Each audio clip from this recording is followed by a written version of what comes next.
Ang tanong sa atin dito, quiz, ano ba yung pinagkaiba ng halaga ng major subjects sa mga non-major subjects? Yan po ang tanong na sasagutin natin sa video na ito. So, unang-una po kasi guys, no, na kahit anong academic program ang kinuha mo sa college, kahit anong course pa man din yan, ay meron pong tatlong bahagi yan. Meron niya mga major subjects, minor subjects, or yung mga tinatawag natin na elective subjects po. Na kung saan, example po ako, no, ang kinuha ko na academic program ay BSBA Major in Financial Management. Kasi po, under BSBA, meron niya operations, human resource, finance, at marami pa pong iba. Ang point ko lang dito, each of those major na kinuha mo, halimbawa financial management, meron yung mga subjects na pang-finance lang.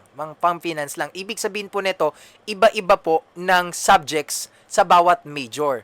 Pero ang pare-pareho po doon yung mga elective subjects po. I-search mo na lang yan sa Google, yung mga elective subjects, yung mga buhay ni Rizal, di ba? Yung mga Philippine history, literature, yung mga tinatawag po natin na mga readings in Philippine history, at napakarami pong iba. Yung iba nakalimutan ko na eh. So, ang point lang po natin dito ay ano ba mas mahalaga, yung mga major subjects or non-major? Pareho po silang mahalaga. Pareho po silang importante. It is just that, syempre, para sa akin po, kailangan mo mas mag-focus sa major subjects.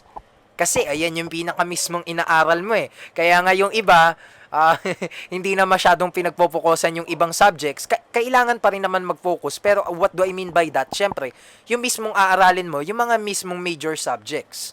Kaya halimbawa po sa financial management, meron kami ditong investment and portfolio management, banking, meron po kami ditong accounting rin. Napakarami po napakarami actually. Meron din kaming business law dito. No? So, ang point natin dito guys ay kailangan mo focus sa mga elective subjects, kahit kumbaga yung elective subjects hindi yun masyadong konektado no sa major mo, sa course na kinuha mo, pero kailangan siya. Halimbawa nga rito yung buhay ni Rizal, 'di ba? Which is para sa akin kailangan din 'yon para matutunan ng mga estudyante kung ano yung history natin. Pero depende po sa inyo kasi nung inaaral na 'yon, 'di ba? Nung high school tayo. Pero yun po yung pinagkaiba ng major subjects. Halimbawa, operations ka, 'di ba? Pang operations management talaga yung i-discuss po sa inyo doon bawat subjects, no? So yung mga major subjects ay depende po sa major na kukuhanin ninyo sa college, no? Kumbaga, major in electrical engineering, 'di ba? Industrial or whatsoever, 'di ba? So kaya po sana nasagot po yung iyong tanong, no? Pero mag-focus tayo sa lahat ng subjects na yan kasi lahat yan importante.